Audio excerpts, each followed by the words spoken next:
What's up guys, I'm Jake the Lawn Kid. Thank you for coming back for yet another week. The reason I'm here today is because I want to talk to you guys about late fall lawn tips. That's right, we're getting to that point in the year where it's time to stop the lawn care season for a little bit, regroup, and figure out what we can do to better ourselves next year.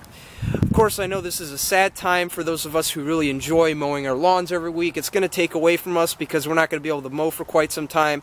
And then you're inside feeling a little bit of depression.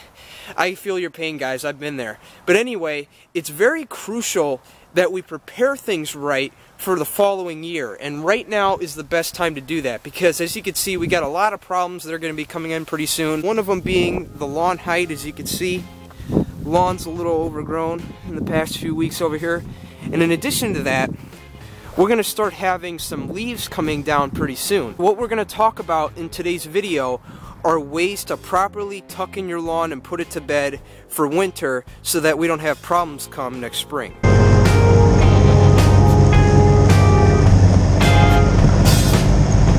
The first thing we're going to talk about is mowing.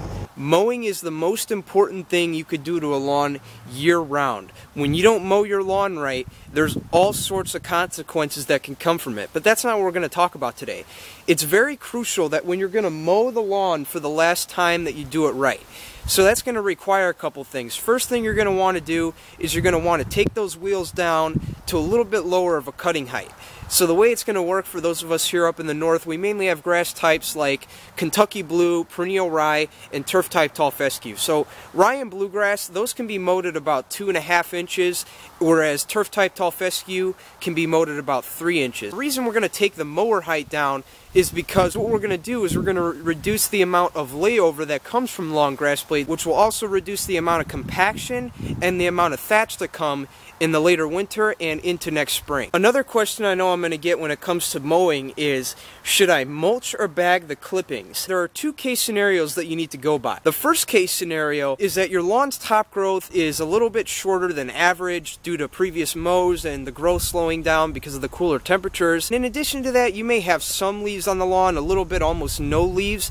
And in this case, it's okay to do either or. If you want to though, you can mulch, and believe it or not, mulching leaves in your lawn will actually break them down and allow those broken down materials to decompose and introduce some organic material into the soil. The second case scenario is that you have a little bit taller of a top growth. Maybe you got behind on your mowing and you haven't been able to get to it when the lawn was actively growing, and as of right now it's kind of stopped, but you still have a little bit of top growth, and at the same time you have an excess amount of leaves, which I do see a lot around here. And in this case, you're going to want to bag your clippings. Reason being is we don't want to have too much leaf cover on our lawn, because what that can do, believe it or not, is it can block sunlight from the lawn and it'll disrupt the plant's life cycle and possibly suffocate the plant.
The next thing we're going to talk about is dormant fertilization. That's right, dormant fertilization, you heard it. Don't be mistaken that this is the same thing as fall fertilization, because the two are totally different. Let me explain. Fall fertilization is when you apply fertilizer to the lawn, and that's taken in through the roots right away, and then you see result within a couple weeks of application.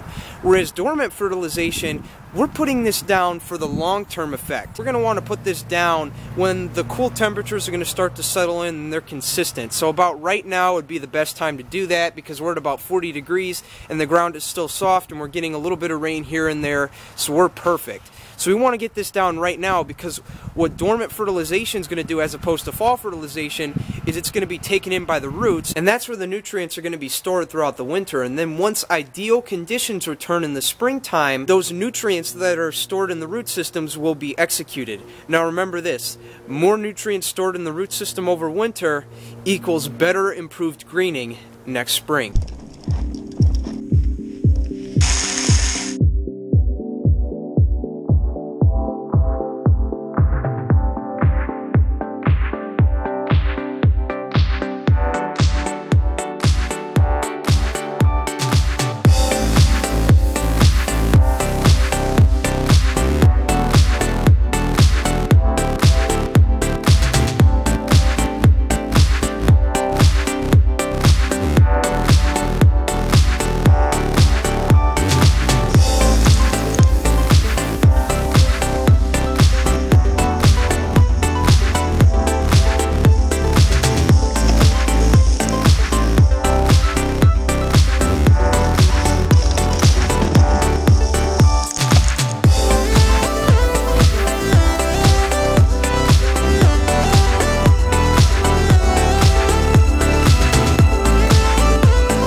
So that's it, guys. That's really all I got for you guys today. I hope you enjoyed the video, and if you guys are looking to dominate the neighborhood and have the greenest lawn in the block, keep following me and be sure to subscribe to the channel. I'd really appreciate it. I'm Jake the Lawn Kid. Thank you guys for watching. Make sure to get your lawn prepared for winter, and I'll see you guys soon.